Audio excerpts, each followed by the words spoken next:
Hey everybody, welcome to Daily Reflections with Chris. And here we talk recovery, specifically recovery from alcoholism. But in recovery, we recover from a lot more than that. Yep. Our character defects, our old hang-ups, our old hurts. In healing, it's a process. You start somewhere, anywhere, and then you get somewhere, and then you keep it moving. And sometimes we would think we're doing great, and something will happen, and we realize that we got some more healing to do, and that's okay.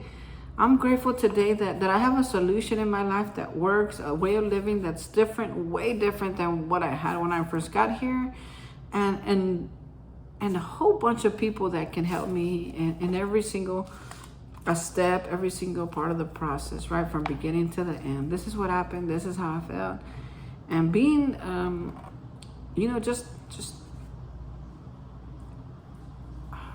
vulnerable, right? Just being completely honest and completely open about what I felt when certain things happen, even if it sounds silly, even if it sounds wrong, even if it sounds like I should be doing better than this right now. I've learned that it just helps to share it, just to share it with other people. So that's what I set off to do with my YouTube channel, Daily Reflections with Chris, is to be able to share what I've learned, what I've been through, and what others have taught me in the process of recovery. Recovery from alcoholism, recovery from drug addiction, recovery from sex and love addiction, recovery from I want to have it my way addiction. Just crazy things. Not crazy because I don't want to minimize them. It's a real thing. It's a real thing, folks. And here lately I have learned that it's a really big deal. It's sometimes what I go through. Thank God for people in recovery, that I found other people who have been through the same thing, who are going through the same thing, who will help me, right? That will help each other get through this together without picking up a drink and without drugging or without hurting somebody, right? Or hurting ourselves. Because in the end, what I realized, when I'm hurting somebody, I'm actually hurting myself. So I know that's probably like really loaded statement there at the end, but it's true, and I've learned that. So I'm really grateful to be here with y'all. Today is May the 3rd, and our topic for today, which we use here, the Daily Reflections, to bring our topic, so we'll stay focused on something, even though we might veer off into something else. We're going to start somewhere, okay? And today's entry is called Cleaning House. Somehow, being alone with God doesn't seem as embarrassing as facing up to another person. Until we actually sit down and talk aloud about what we have so long hidden, our willingness to clean house is still largely theoretical. And that's from the 12 and 12, page 60. It goes on to say, it wasn't unusual for me to talk to God and myself about my character defects, but to sit down face to face and openly discuss these intimacies with another person was much more difficult. I recognized in the experience, however, a similar relief to the one I had experienced when I first admitted I was an alcoholic. I began to appreciate the spiritual significance of the program, and that this step was just an introduction to what was yet to come in the remaining 7 steps. So we are in the month of May, which is the 5th month. So we will be talking a lot today about the 5th step and the 5th tradition, particularly mostly the 5th step, once in a while the 5th tradition, right? Well, the 5th step says that we admit it to God, to ourselves, or higher power in ourselves, entity in ourselves, wherever it is, however you believe, however you conceive it, right? And another human being, the exact nature of our wrongs. And that's what it's talking about here. To do it alone with my higher power, or just to admit it to myself, that was hard. It was hard because I don't always like to admit that I'm still doing the stuff I used to be doing, and I definitely don't like to. And if I can't do that, then I cannot definitely share that with the higher power, because it's still bringing me shame. It's still bringing me unworthiness. It's still bringing me stuff. Behind the stuff that I did is other stuff, right? So until I could release that stuff, the doing, the action to myself, that I couldn't get to the root. But I don't know what the root is. I don't know what's going on here if I don't share that, with God and with somebody else. God can help me get through this. And he's even, sometimes it's hard for me to admit stuff to him, but I feel better when I do and say, God, I need your help. I keep doing this and I don't want to do this. And man, I've been through my 4-step and I'm so mad at so-and-so, and I just can't see it any other way. I just can't see. I'm clueless. I'm powerless. I'm clueless. I'm blind. Help me. And the third part of this thing, to be able to share that with someone else. Now that, this isn't one of the areas where we've confused humiliation with humility. Back in the days, for me to admit that I was wrong, or for me to admit that I hurt somebody, or for me to admit that I don't know the answer to the questions, felt humiliating, right? So coming in here and they're asking me to do those things, which I have not been able to do all my life. Now they want me to do that, which is totally opposite, right? It can feel hard. It can seem uneasy. But then I realized, when I'm able to call my sponsor or my close mouth friends, or be able to talk openly with my partner and say things that's hard to say, man. It's hard to say, man. That made me feel some kind of way, that I was feeling jealous, or I was feeling upset, or it took me to a place of hurt. A lot of that stuff, it sounds kind of crazy talk, right? It sounds like therapy talk. It sounds like, what? That's crazy. Nobody talks about that, man. People talk about the weather. People talk about their favorite cars, the basketball game. Yes, I can do that too. But once in a while, to get me healed, to get me past that feeling of unstuck, the feeling of stuck, to get me unstuck, I have to share this with somebody else. I have to, in the 5th step is where we read our 4th step aloud to our sponsor, so that he's able to see, don't mistake this. The 5th step, you're gonna talk about what you've read, your 4th step. And people say that's where we find out what our character defects are. I will agree, but I will also disagree, because in reality, we're figuring out what our patterns are. Chris is doing this, and then he does this, and then he does this, and before you know it, he's way down here, and then he comes up, and then he's back over here. And then he goes in a different relationship, and, excuse me. Sorry, we're fighting over a tree. So then, and then I recognize in another relationship, Chris does this, and he does this, and then he does this, and then he does this, and then he's back over here.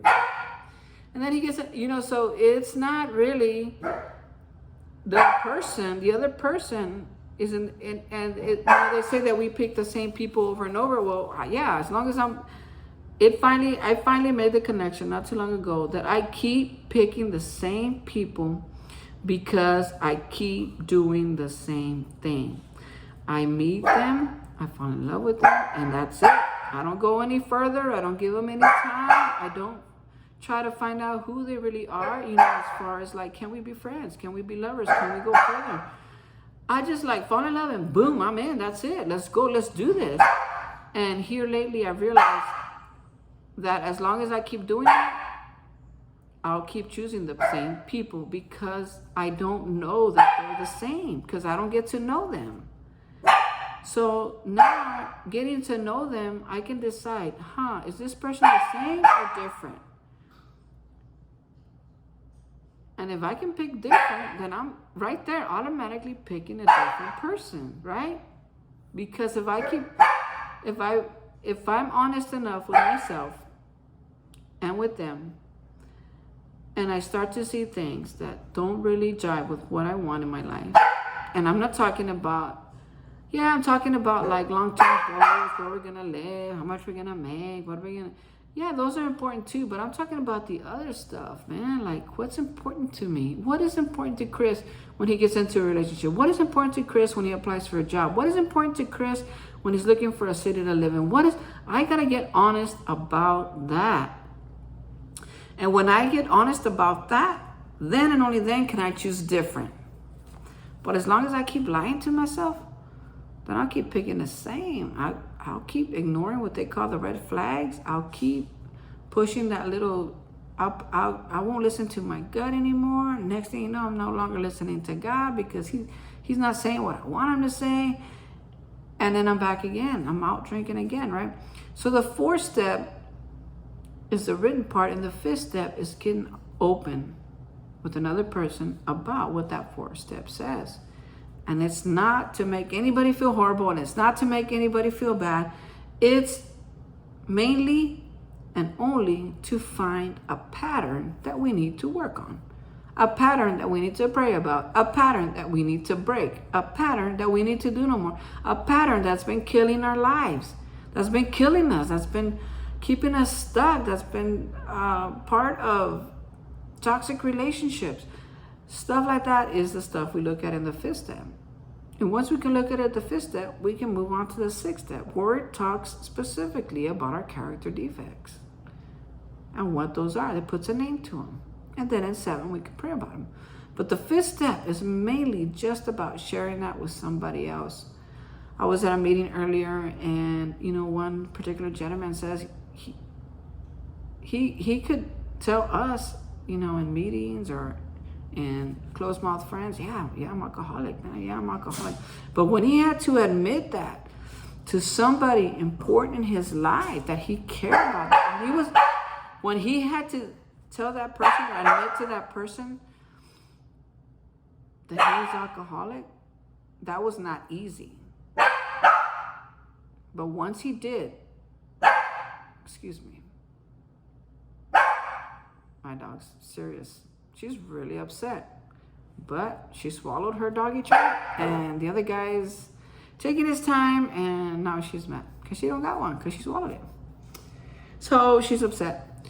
So those are her patterns.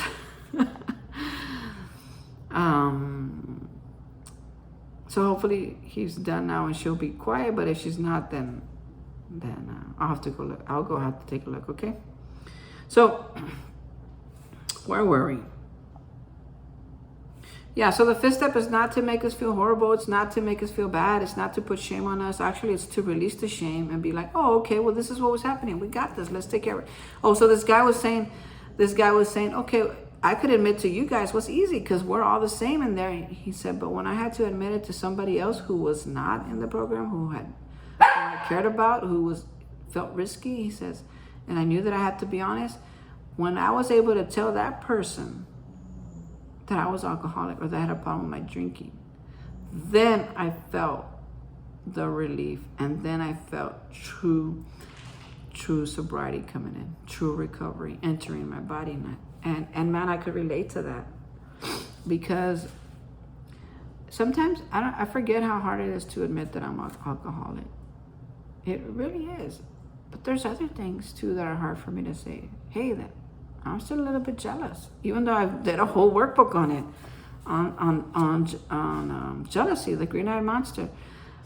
I did a whole workbook on it, and I really got to see myself from the outside looking in, and I saw how terrible that had been, not only for me, but for the others involved. The cousins and the sisters, and it was like, my mind would create all these scenarios in my head that I just could not get free of till I got some help.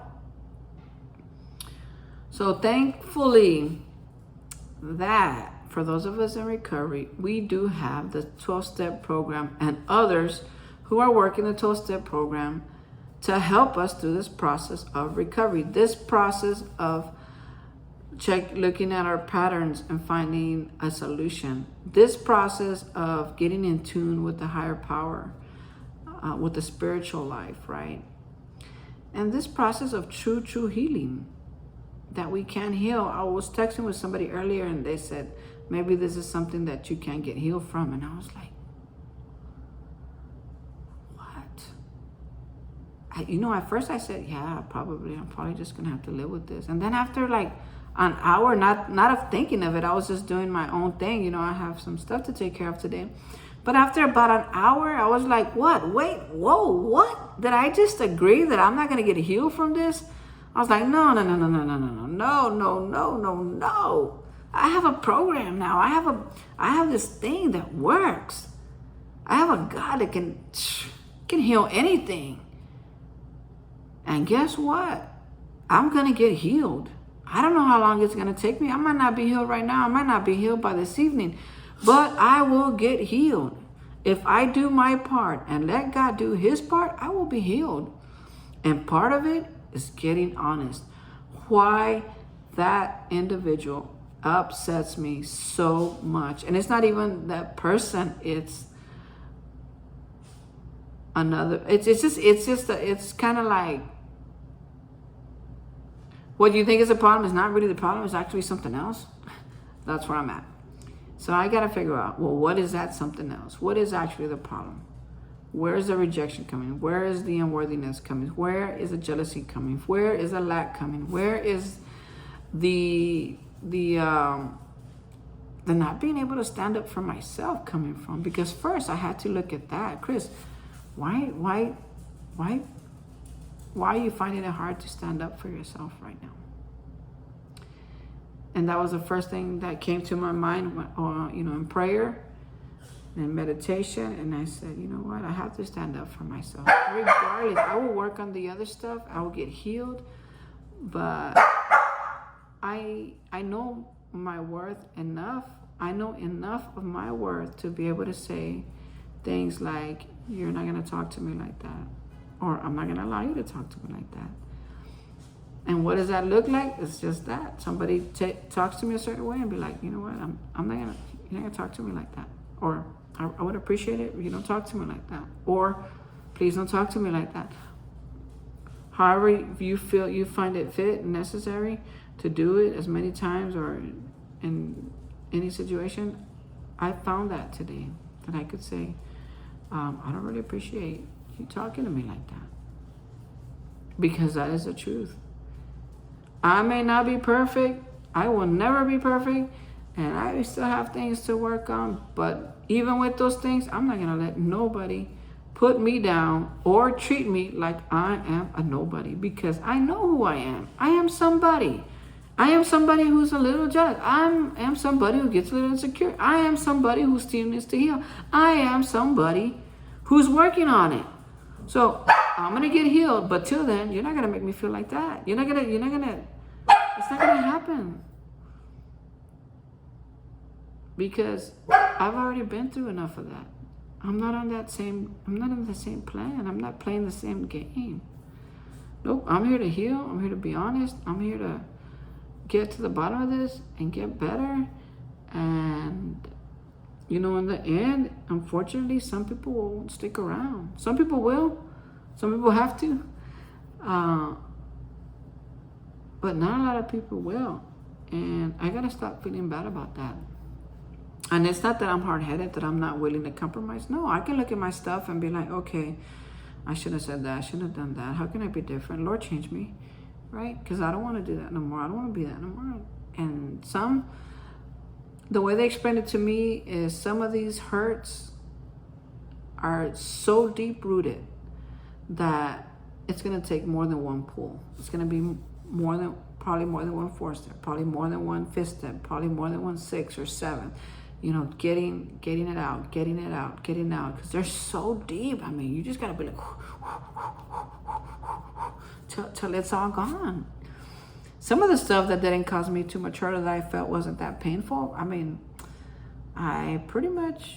some stuff I can just get over. You tell me right now, I might be pissed in 5 minutes. I'll be totally over it. Some stuff took me a few months. But the deep-rooted stuff could take a little while. And for me lately, well, as many of you have known, I haven't been in a relationship for a long time. So I've been kind of like just living, just doing life by myself with little to no conflict, little to no correction, little to no pointing out of my character defects, even though my group would sometimes, the people in my group, right? And now that I'm trying to be in a relationship, the stuff's coming out. The stuff's coming out that I still gotta work on. And that's what I'm doing. That's the journey that I've been. And that is part of my cleaning house. I have to get honest. To clean this house, it's like your virtual house, like your real house, right? You walk in and you say, oh man, something smells. You check the trash, you check the garbage disposal, you look around and see if there's something left open or past dated. I mean, there's some stuff that really stinks, like beans, potatoes, bread. A lot of that stuff, you leave it out too long, way past its due date, it's gonna stink. So you look around and then you find it, it's like, oh, okay, you throw it in the trash, you wipe down the counter, probably disinfect it, take the trash out to the dumpster, and you're done with it. And you walk back to your house, you walk up the stairs and open the door and you think, there it is. Lavender Febreze, smells good. Well, the inside, the vessel, this inside of my body, my spirit and my soul that has those hurts, they start to stink. And they start to stink on others. And other people smell, they're like, yeah, no, I don't really appreciate that, Chris. Like, sorry. Some people will be like, hey, see, I don't need to fix it up. Or some people will be like, well, I might have caused some of that pain. And some people will just stick around, but they'll watch you from the sidelines with like the popcorn, waiting to see what's gonna happen and who's gonna tell you that you need to check yourself or something, right? There's all kinds of people.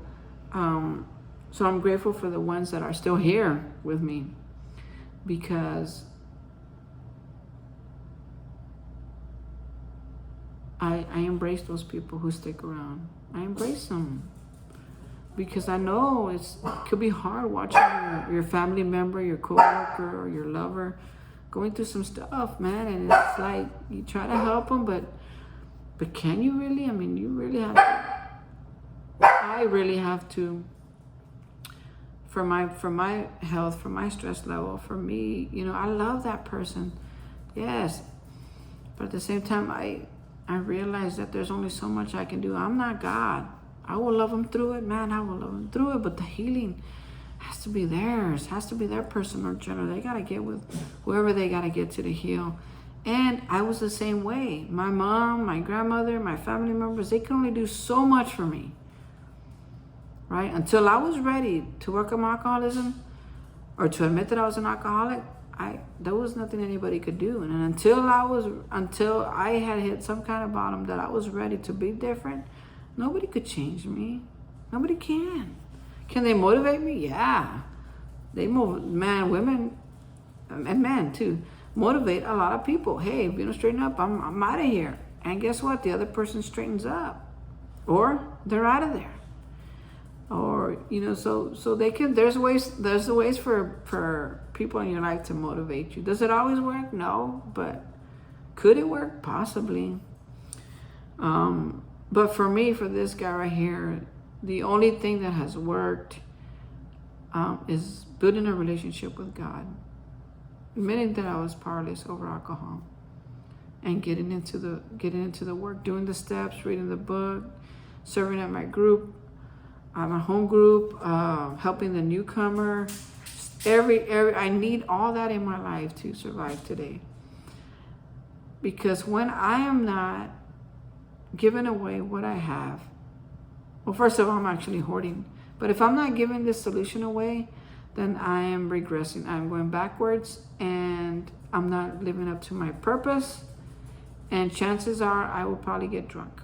Maybe not the first time, but definitely that time between the first time and the second time, where I'm just thinking about it and I need to get it, where I'm irritable, restless, and discontent. That time, yeah, I can definitely lose people in my life on that time, because nobody wants to, and the truth is nobody has to put up with anything that I bring to the table. So I'm really grateful that I got to share this with you guys. I'm grateful that you hung in there with me. I'm grateful that my YouTube channel is, people are listening to it. I hope that I can help somebody. I hope that I have already helped somebody. However, really, folks, in helping you, I help myself too. Carrying this message to somebody who maybe could perhaps be going through the same thing is so awesome. It's really, really awesome. And so I'm grateful to be here with you guys. I'm grateful that you listened for 25 minutes. And I will hope to see you again soon.